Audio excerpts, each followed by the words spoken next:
Welcome to my channel. This is Magic Storytime Audiobooks, where stories come alive. Don't forget to like, comment, and subscribe to join the adventure. Chapter 22. They swarmed up towards Sherbourne's house, a-whooping and raging like Injuns, and everything had to clear the way or get run over and tromped to mush, and it was awful to see. Children was heeling it ahead of the mob, screaming and trying to get out of the way, and every window along the road was full of women's heads, and there was nigger boys in every tree, and bucks and wenches looking over every fence, and as soon as the mob would get nearly to them, they would break and scattle back out of reach.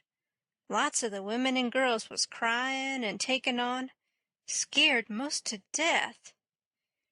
They swarmed up in front of Sherburne's palings as thick as they could jam together, and you couldn't hear yourself think for the noise. It was a little 20-foot yard. Some sung out, "Tear down the fence! Tear down the fence!" Then there was a racket of ripping and tearing and smashing, and down she goes, and the front wall of the crowd begins to roll in like a wave. Just then Sherburne steps out onto the roof of his little front porch, with a double-barrel gun in his hand, and takes his stand, perfectly calm and deliberate, not saying a word. The racket stopped, and the waves sucked back. Sherburne never said a word, just stood there looking down. The stillness was awful creepy and uncomfortable. Sherburne run his eyes slow along the crowd, and wherever it struck, the people tried a little to outgaze him, but they couldn't. They dropped their eyes and looked sneaky. Then, pretty soon, Sherburne sort of laughed, not the pleasant kind, but the kind that makes you feel like when you are eating bread that's got sand in it.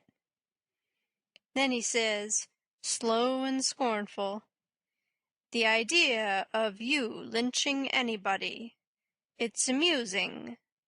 The idea of you thinking you had pluck enough to lynch a man, because you're brave enough to tar and feather poor friendless cast-out women that come along here. Did that make you think you had grit enough to lay your hands on a man?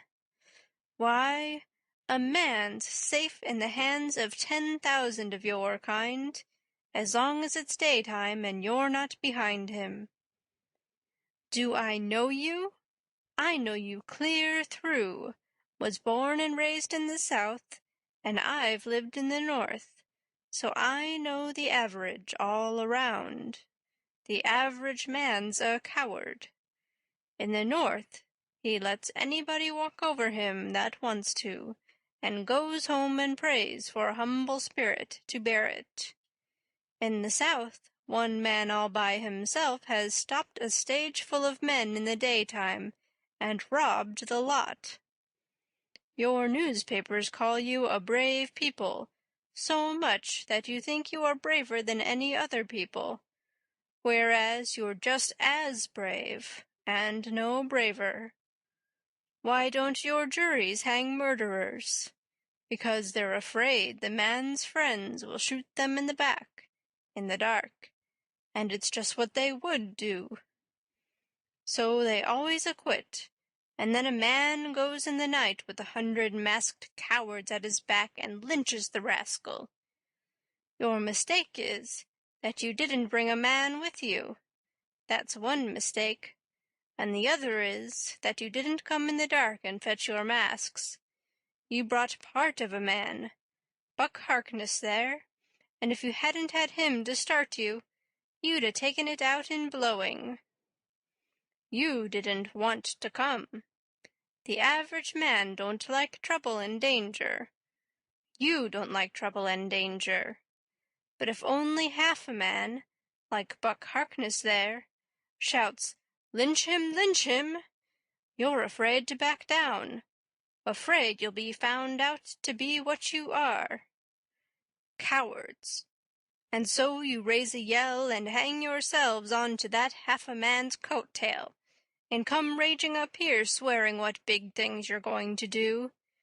The pitifullest thing out is a mob, That's what an army is, a mob. They don't fight with courage that's born in them, but with courage that's borrowed from their mass and from their officers. But a mob without any man at the head of it is beneath pitifulness. Now the thing for you to do is droop your tails and go home and crawl in a hole. If any real lynching's going to be done, it will be done in the dark, Southern fashion. And when they come, they'll bring their masks and fetch a man along. Now leave, and take your half-a-man with you. Tossing his gun up across his left arm and cocking it when he says this. The crowd washed back sudden, and then broke all apart, and went tearing off every which way, and Buck Harkness, he heeled it after them, looking tolerable cheap. I could have stayed if I wanted to, but I didn't want to. I went to the circus and loafed around the backside till the watchman went by, and then dived in under the tent. I had my $20 gold piece and some other money, but I reckoned I'd better save it, 'cause there ain't no telling how soon you're gonna need it, away from home and amongst strangers that way. You can't be too careful. I ain't opposed to spending money on circuses when there ain't no other way, but there ain't no use in wasting it on them. It was a real bully circus. It was the splendidest sight that ever was when they all come riding in, 2 and 2, a gentleman and lady side by side, the men just in their drawers and undershirts, and no shoes nor stirrups, and resting their hands on their thighs, easy and comfortable. There must have been 20 of 'em, and every lady with a lovely complexion, and perfectly beautiful, and looking just like a gang of real sure-enough queens, and dressed in clothes that cost millions of dollars, and just littered with diamonds. It was a powerful fine sight. I never see anything so lovely. And then one by one they got up and stood, and went a-weaving around the ring, so gentle and wavy and graceful, the men looking ever so tall and airy and straight, with their heads bobbing and skimming along, away up there under the tent roof, and every lady's rose-leafy dress flapping soft and silky round her hips, and she looking like the most loveliest parasol.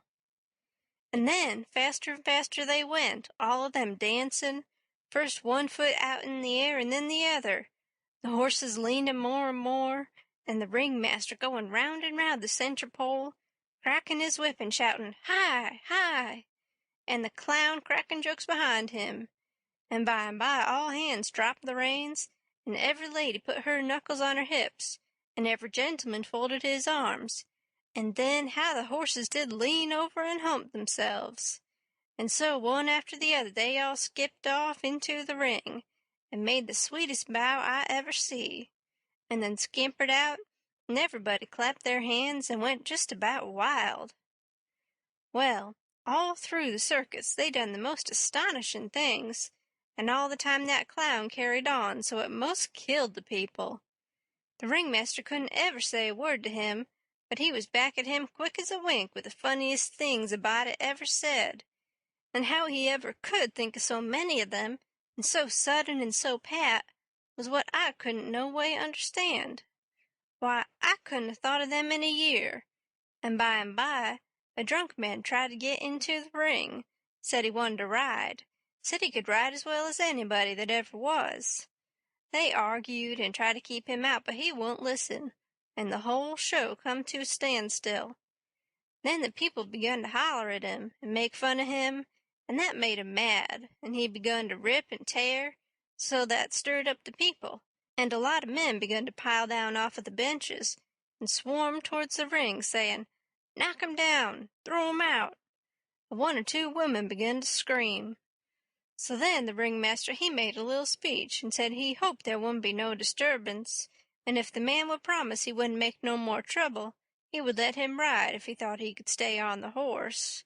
So everybody laughed and said all right, and the man got on. The minute he was on, the horse begun to rip and tear and jump and cavort around, with 2 circus men hanging on to his bridle, trying to hold him, and the drunk man hanging on to his neck, and his heels flying in the air every jump, and the whole crowd of people standing up shouting and laughing till tears rolled down. And alas, sure enough, all the circus men could do, the horse broke loose and away he went like the very nation, round and round the ring with that sot laying down on him and hanging to his neck, with first one leg hanging most to the ground on one side, and then the other one on the other side, and the people just crazy. It warn't funny to me, though. I was all of a tremble to see his danger.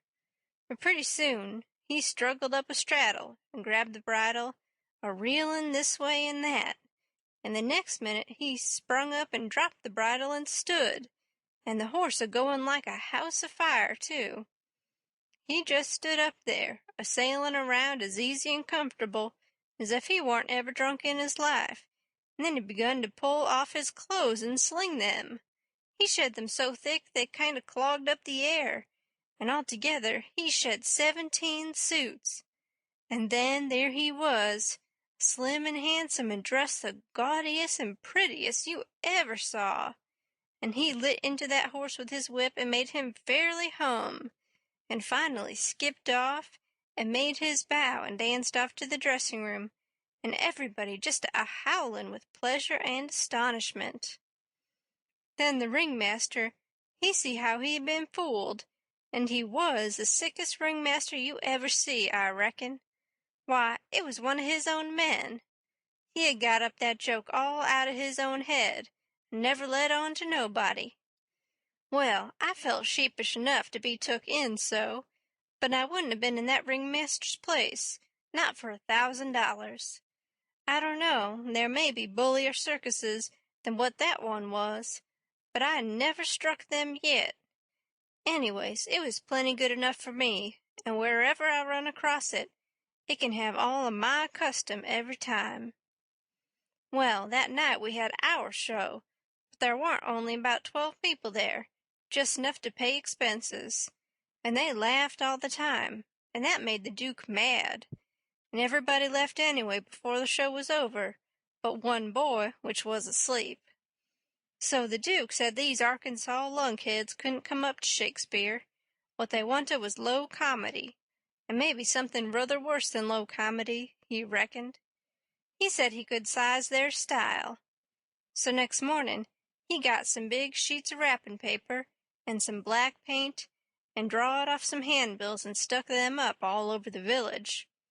The bills said, "At the courthouse! Exclamation! For 3 nights only! Exclamation! The world-renowned tragedians, David Garrick the Younger! Exclamation! And Edmund Kean the Elder! Exclamation! Of the London and Continental theatres, in their thrilling tragedy of the King's Camelopard, or the Royal Nonsuch! Exclamation! Exclamation! Exclamation! Admission 50 cents. Then at the bottom was the biggest line of all, which said, "Ladies and children not admitted." "There," says he, "if that line don't fetch 'em, I don't know Arkansas." Thank you so much for watching. If you enjoyed the story, don't forget to hit like and leave a comment. And of course, subscribe to Magic Storytime Audiobooks for more magical adventures.